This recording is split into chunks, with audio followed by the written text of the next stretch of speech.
안녕하세요, 이주현 전사입니다. 오늘은 콘티를 작성할 때 주의할 점에 대해서 함께 나눠보려고 합니다. 그 첫 시간으로 함께 여러분들과 나누고 싶은데요. 찬양 인도를 준비한 사람들에게 있어서 가장 힘든 작업이 바로 찬양 콘티 작성입니다. 찬양 콘티는 찬양 인도에 있어서 지도와 같은 역할을 합니다. 찬양 콘티를 보면 찬양 인도자가 어떤 방향성을 가지고 찬양을 인도할지 80에서 90% 정도 예측할 수 있기 때문입니다. 그래서 청관원 목사님 같은 경우 인도하는 예배에서 철저하게 리허설을 비밀리에 준비하는 이유가 바로 여기에 있습니다.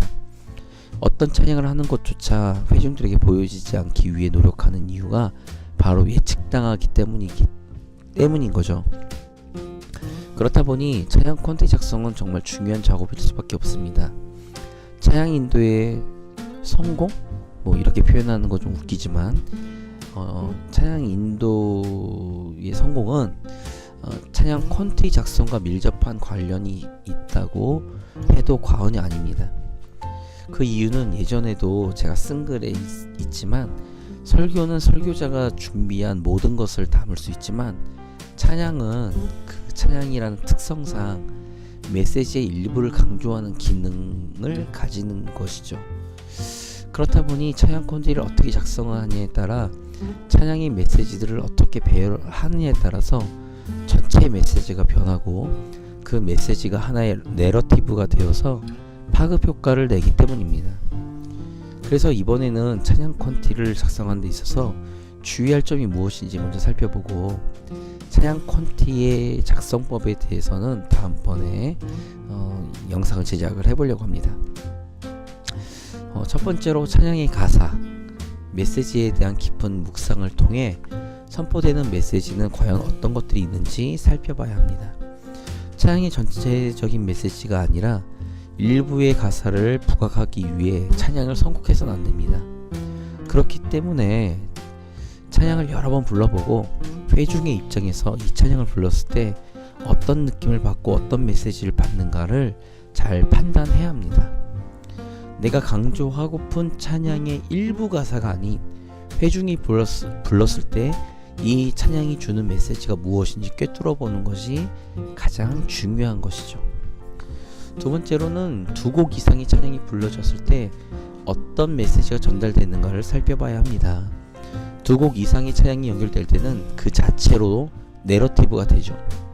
이 내러티브는 하나 이상의 메시지를 담고 있으며 이 메시지는 회중들에게 하나의 컨텍스트를 제공해 줍니다. 이 컨텍스트를 통해 우리는 흔히 말하는 은혜를 받았다는 말을 하곤 하죠. 그렇기에 연결되는 찬양이 주는 내러티브가 어떤 것인지를 구상하는 것이 찬양 콘티를 준비할 때 깊이 있게 생각해야 하는 것입니다. 세 번째로는 찬양은 음악을 기본으로 하기 때문에 찬양을 연결할 때는 음악적 구성을 잘 판단해야 합니다.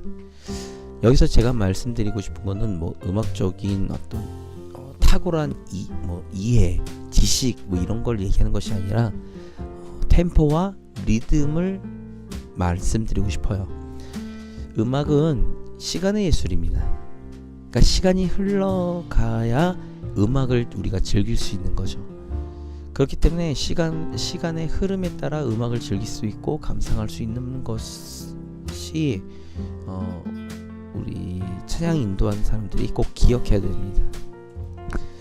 이런 시간의 예술인 음악을 기본적으로 하는 찬양과 찬양을 연결할 때 적어도 아무리 못해도 템포는 머릿속에 있으셔야 합니다. 비슷한 템포의 곡들을 연결하는 것이 아주 간편하고 무난하기 때문이죠. 여기에 리듬을 제가 집어넣은 이유는 리듬은 몸으로 느끼는 것이기 때문에 리듬의 변화는 곧 몸의 감각의 변화를 의미합니다. 너무 다른 리듬으로 변하는 것은 또 다른 의미로는 몸에 긴장을 주는 것이기 때문에 신중하게 생각하셔야 되죠. 마지막으로 네 번째 찬양 인도는 콘서트가 아닙니다. 제가 예배인가 콘서트인가 이런 영상도 제작을 했었는데 이 말은 누구나 공감하겠지만 찬양 인도는 콘서트가 아닙니다라는 이 말의 정확한 의미는 잘 모르는 것 같습니다. 제가 함께 사역했던 상당히 많은 사역자들도 이런 의미를 정확하게 모르시는 것 같더라고요.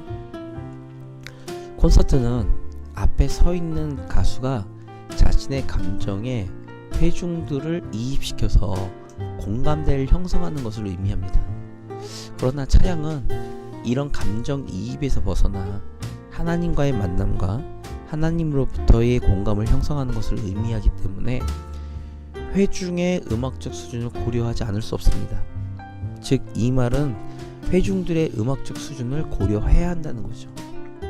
콘서트는 회중의 음악적 수준과는 상관없이 가수의 음악을 소개하고 보여주는 의미, 감상의 의미가 더 크다면 찬양 인도는 회중의 음악적 수준과 어느 정도 발맞춰야 합니다. 그 이유는 회중은 자신의 음악적 수준에서 벗어난 음악을 부담스러워하고 거부하는 것이 통상적인 반응이기 때문에 그렇습니다.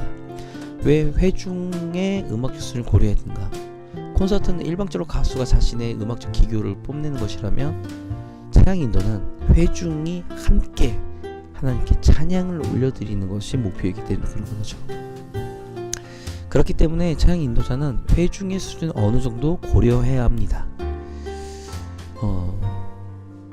넘어가는데, 그렇기 때문에 찬양 인도자는 만약에 어떤 곡을 해야겠다라고 했을 때 그 리듬이라든지 어떤 곡의 구성들이 좀 어렵다면 회중들을 끊임없이 교육시키고 오랜 시간 동안 교육시켜서 그 찬양이 몸에 배도록 만들어주는 것도 굉장히 중요합니다.